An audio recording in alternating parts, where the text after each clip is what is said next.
Good afternoon, everybody. Welcome to Inverclyde Council Audit Committee. First of all, I am here because Councillor Nelson, because of the good weather today, is gathering in 150 lambs from the hill to take to market in Stirling tomorrow. And unfortunately couldn't make it, and I'm very pleased to substitute for him on this occasion. I have a statement I need to read to you. Welcome to this meeting of Inverclyde Council's Audit Committee. This meeting has been held remotely and also in person, and will be filmed and recorded for live and subsequent broadcasts available through the Council's website. The Council is a data controller under the General Data Protection Regulations and the Data Protection Act 2018. We broadcast and record Council meetings to fulfil our public task obligation to enable members of the public to observe the democratic process. Data collected during the process will be retained in accordance with Council published policies available through the Council's website. Members of the Council are reminded that they should follow the Council's established meeting protocols, including around the use of the chat facility, and that comments made in the chat facility are visible to all participants in the meeting, except for the Chair, which may include members of the public who have also received invites to the meeting. We've not been able to link up my terminal to get the chat, so the staff are going to alert me if there's something in the chat. Can we do a roll call, please?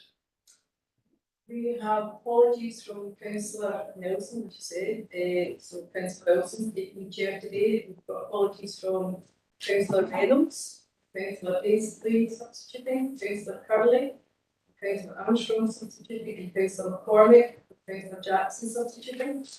We will now move to a roll call. All members present meeting either in person or remotely. Councillor Armstrong. Present in the chamber. Councillor Crowther. Present in chamber. Councillor Aisley. Remotely. Councillor Jackson. In the chambers. Councillor McCain. Present remotely. Councillor Kusky. Present in chamber. Councillor McGuire. Present remotely. August Mackenzie. In the chamber. Councillor McVeigh. Present remotely. Councillor Wilson. Present in the chamber. Are there any declarations of interest? And I do have one. We have an item regarding the local development plan. I am the Vice Chair of Clyde Plan, which is the overarching planning authority for the West of Scotland. I don't think my involvement is such that I need to leave the chamber.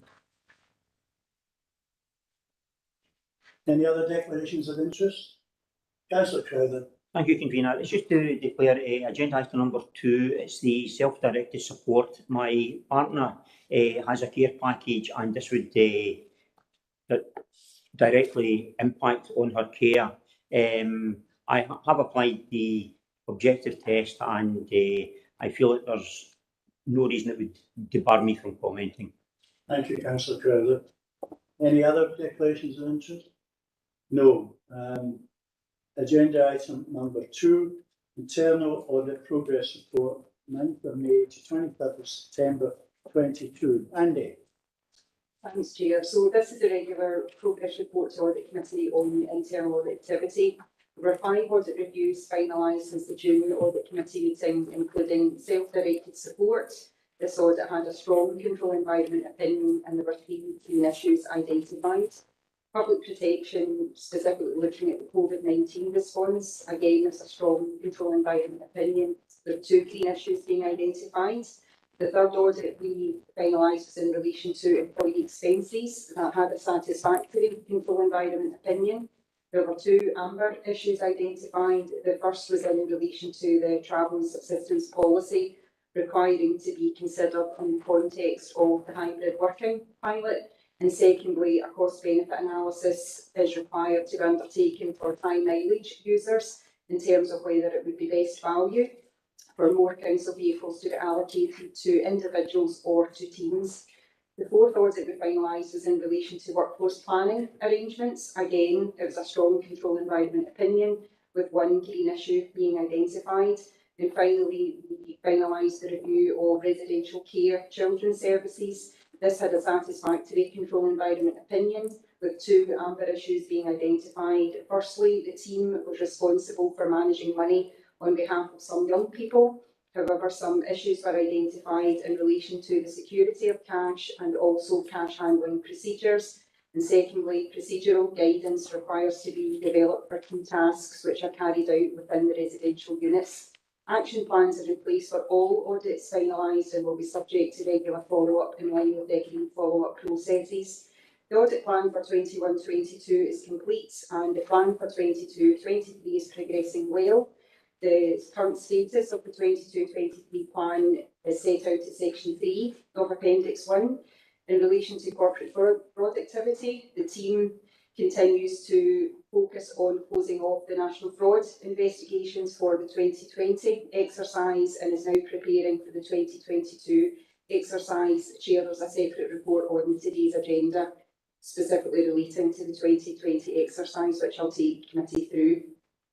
Team are also undertaking quarterly checks on client accounts and discretionary payments and continue to undertake work in relation to other referrals from services and whistleblowers in relation to blue badges, council tax or other inquiries.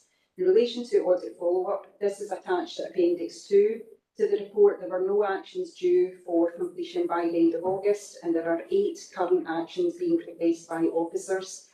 Chair, Appendix 3 sets out the current status of green actions for information. This has been provided in response to a query from the Audit Committee meeting in June. It's not intended that these will be reported on a regular basis to each Audit Committee meeting in line with our risk-based approach. As an update, we followed up on those actions due by the 30th of September and I can advise that all but one of the actions have been reported as completed by management. The missed deadline relates to employee expenses action where due to staff absence through either annual leave or sickness, the deadline has been extended to the 31st of October to ensure all staff are captured within the reminder process.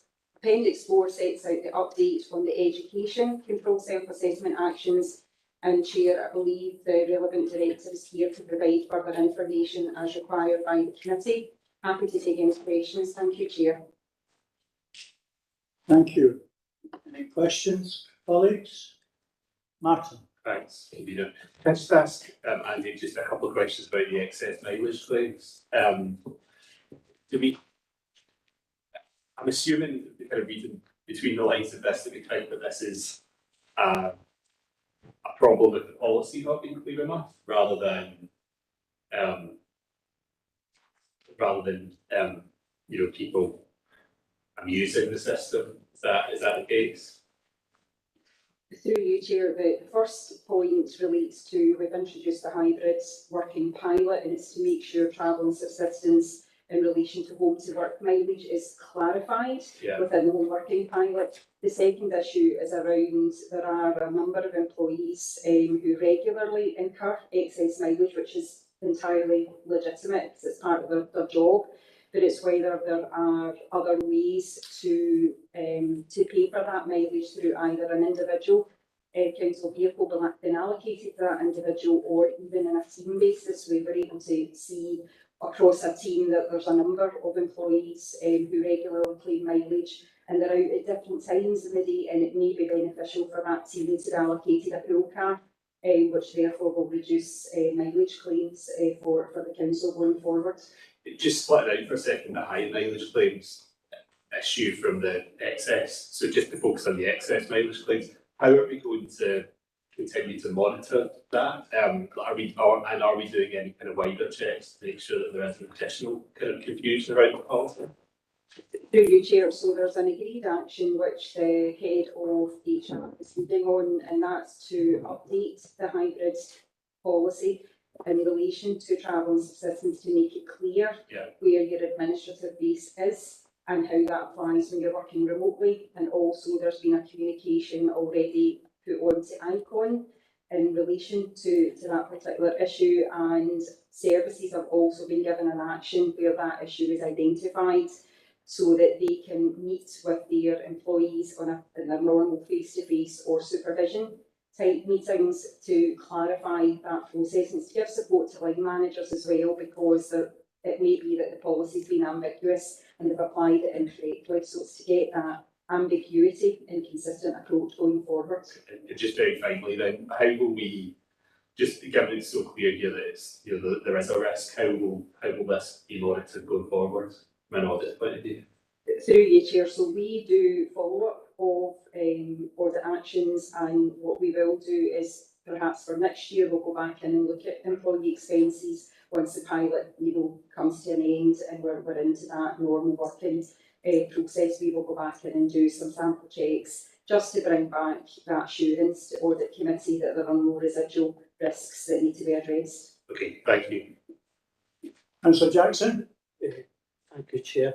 It's kind of difficult question. It's around the workforce planning arrangements and the new National Care Service. I imagine it's going to be really difficult for you to conduct that, with the social workers and mental health officers. I noticed in the report was a risk management.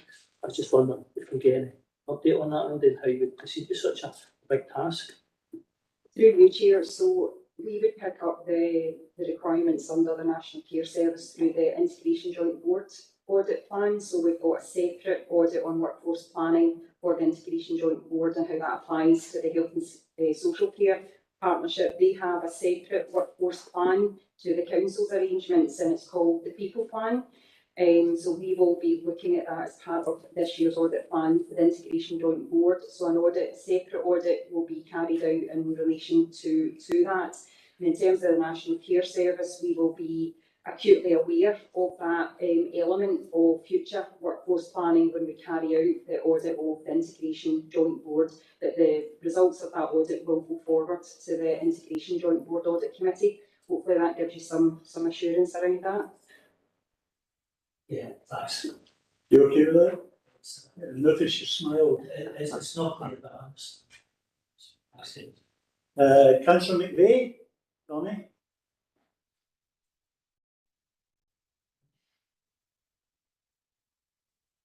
Yep, thanks, convener. On Appendix 4, I note the narrative, but I'm keen to hear the director's update, convener, and perhaps a question afterwards.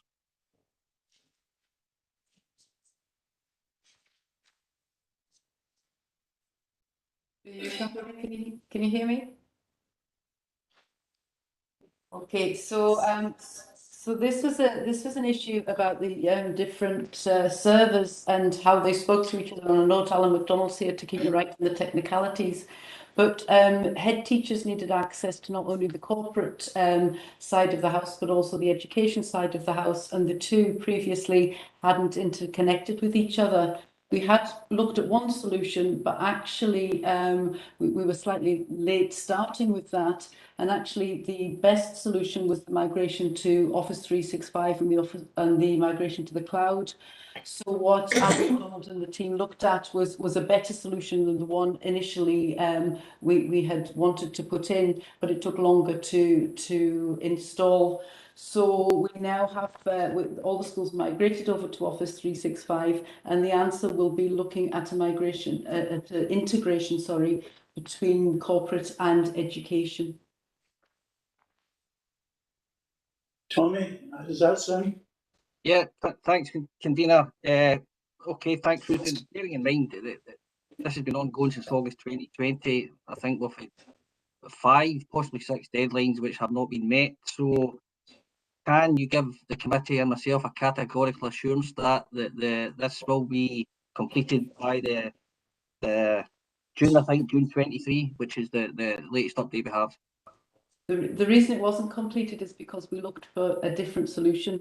So basically, what we were going to do was basically superimposed by the fact we were going to Office 365. So we're all migrating at the moment to Office 365. So Alan is on the call. He'll be able to give more definitives. But I know that all the schools, to my understanding, have now migrated, and we're looking at the solutions to change over their email addresses. Okay, thanks, Ruth. Thank you, Ruth. Councillor McKay? Yeah, thanks, convener. It's nice to see you in the chair today. It was just to follow that question up because I wasn't entirely sort of clear on the update. Maybe Alan will be able to explain this to me as a layperson.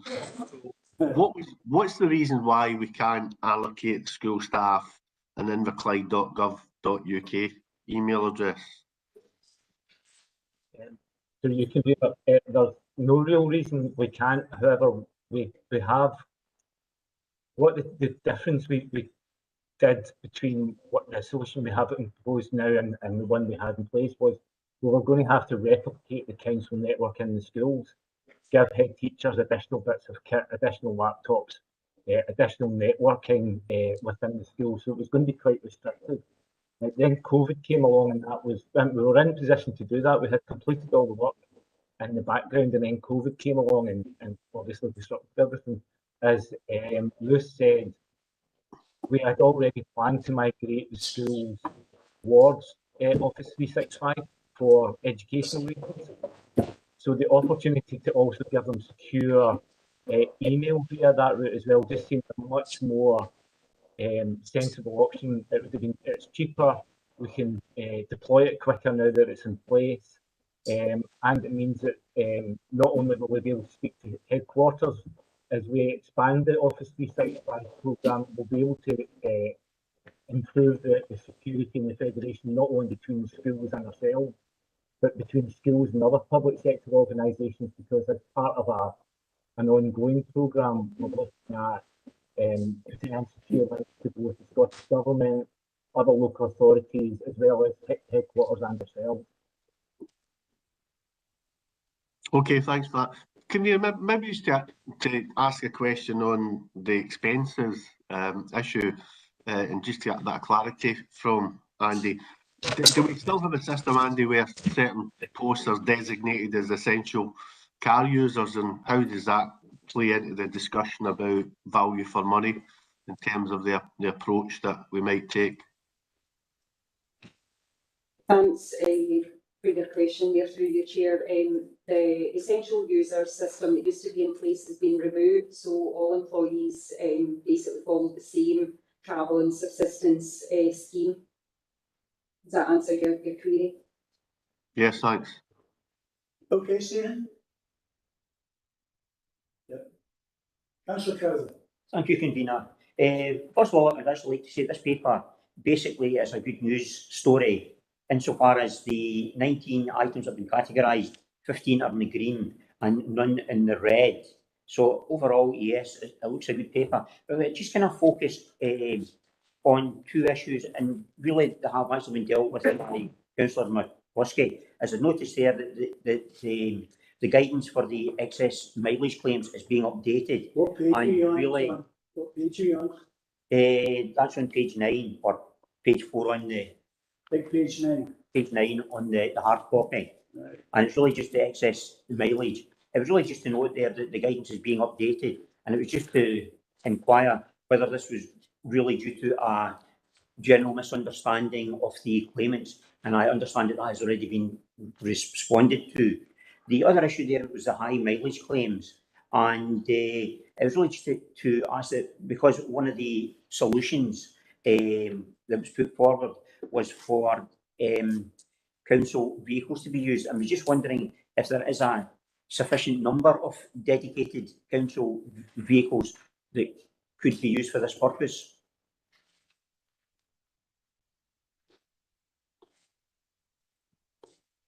Andy?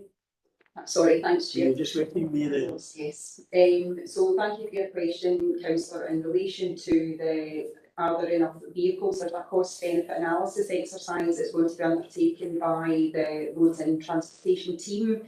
It has a long date, as in 31st of March 2023, but that's to allow the cost benefit analysis work to be undertaken. And if there are further vehicles that require to be purchased, that will allow that lead-in time to get those vehicles purchased for the relevant individuals or services. The council does have a number of pool cars that teams will be able to access, and indeed individuals are able to access they just have to go through the Roads and Transportation team to get access to those vehicles. So there is a solution in place at the moment.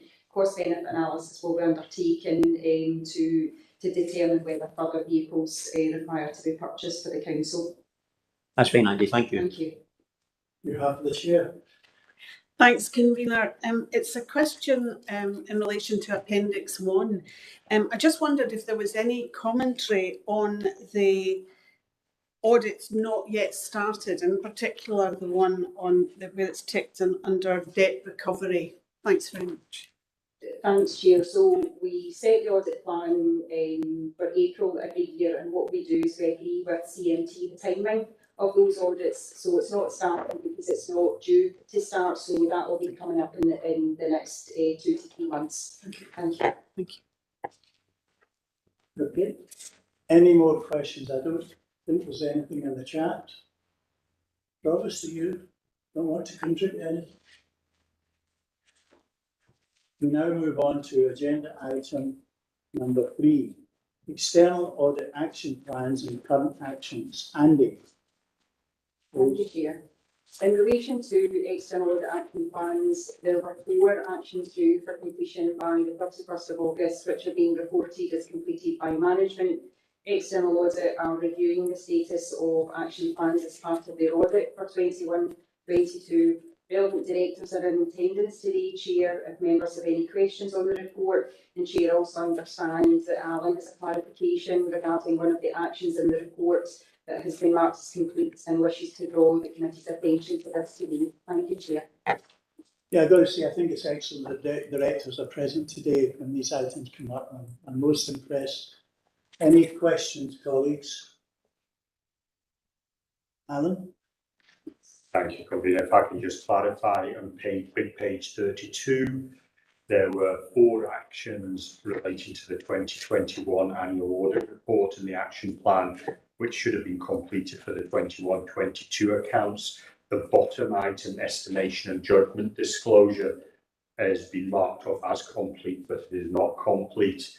And as such, it will be included in the action plan for the 21-22 accounts and be complete by March 23. On the positive side, the medium to long-term savings action is completed ahead of time. Thank you, Mr. Buckland. Any questions I've got? Councillor Maguire.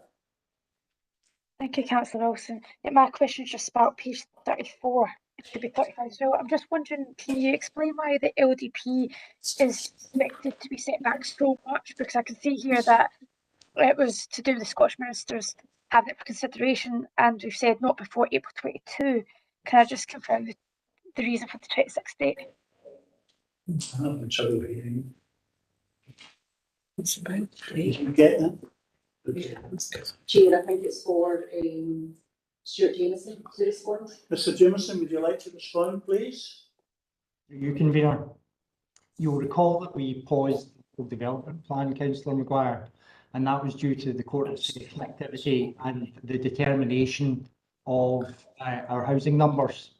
The cut-off date under the 2006 Act for providing a modified plan was the 31st of May of this year, and we missed that date because of the West of Quarry Drive decision. The guidance under NPF 4 states that it will take between 3 and 4 years to complete a plan under the new system. That will be dependent on a number of factors, so it could be argued that the 2026 date is in fact optimistic. But that is the date that we're attempting to achieve for the new LDP, and that's within the 10-year lifespan of the 2009 adopted local development plan. That's great. Thank you very much. Thanks for providing that clarification. Could I ask a question, Mr. Jameson? Where do you think we stand compared to the other councils in the West of Scotland in terms of the time to prepare a local development plan? You say it's going to be within the 10 years, but it's still going to be 7 years. How does that compare with other councils? Through you, Convener. We're in the pack, Convener. Clearly, some councils are ahead of us. When we had published our proposed plan, we were probably ahead of the pack, but now we're very much in the pack. Thank you, Mr. Jameson. Any other questions? We now move on to new business, agenda item number 4, National Fraud Initiative Update Report. Andy, thank you. Thanks, Chair. So this report summarises the 2020 exercise, which was the 8th biennial exercise of the National Fraud Initiative. The report summarises the total outcomes across all participants in this exercise, and it also sets out some key messages which are included at paragraph 3.6 of the report. The main report and the NDR pilot report are set out as links within the report. Recommendations have also been made, which are covered in the self-assessment appraisal checklist, which is attached to Appendix 1. And this shows that Inverclyde Council continues to make good progress in terms of all areas that have been examined. From a local perspective, outcomes totalling £93,816 were identified as set out at the table at paragraph 3.8, and recoveries are ongoing regarding the errors that were identified. Happy to take any questions. Thank you, Chair.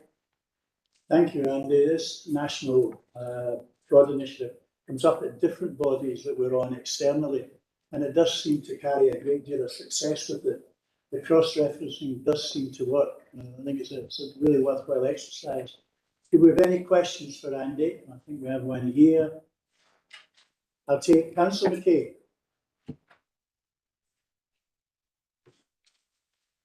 Thanks, Convener. Let's just ask Andy, obviously the report highlights the sort of potential sort of, I suppose, savings or errors or frauds or whatever, and puts a value. Do we have a sort of a cost, I suppose, of us participating in this initiative? What sort of staff resource do we put into it?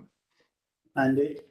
Through Chair, we've been asked this before by Audit Scotland, and because we have a decentralised approach where we've got the audit team that coordinates the exercise, but all the investigations are carried out by the services because they're better placed to investigate anything that may in fact, just be a timing issue and update that information. So as part of the self-appraisal checklist, overall it's always difficult for us to put a cost on the overall resources, but certainly we always achieve almost 100% clearance of the investigations. So for me, that demonstrates that the level of investigations that we undertake has lessened over the years, and certainly what we do from the audit perspective is where there are issues identified in the control environment, we'll start to look at those areas from an audit perspective, and in the early days of NFI we would go in and carry out audit reviews, for example, of blue badges, for example, council tax discounts and exemptions, to look at those processes to see where any control issues may be arising that would help to prevent further matches being received going forward. But in terms of your original question, Councillor, and I know I do have it on, in terms of your original question, we don't have a cost because it is decentralised. All I would be able to do is give you the cost for the audit team, and that's 2 full-time officers who work, a significant amount of their time is apportioned to the National Fraud Initiative, but hopefully you see from the results we have quite a low rate of errors and fraud within the council services, so hopefully that gives you some assurance, Councillor. Thank you. Okay, so it's not just about, I suppose, about sort of errors or frauds that are identified, but it's also about what potentially is stopped by the fact that we're participating in this initiative. Yes. You can be yes, that's correct. Okay, Stephen?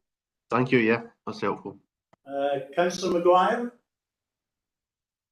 Thanks, Chair. My question is around 3.8. Looking at the financial outcomes from the 5 different areas identified there, 75% of the money that has been reclaimed is from creditors. Because we're looking at things like the non-domestic rates, does that mean that's businesses that haven't paid the correct amount of non-domestic rates?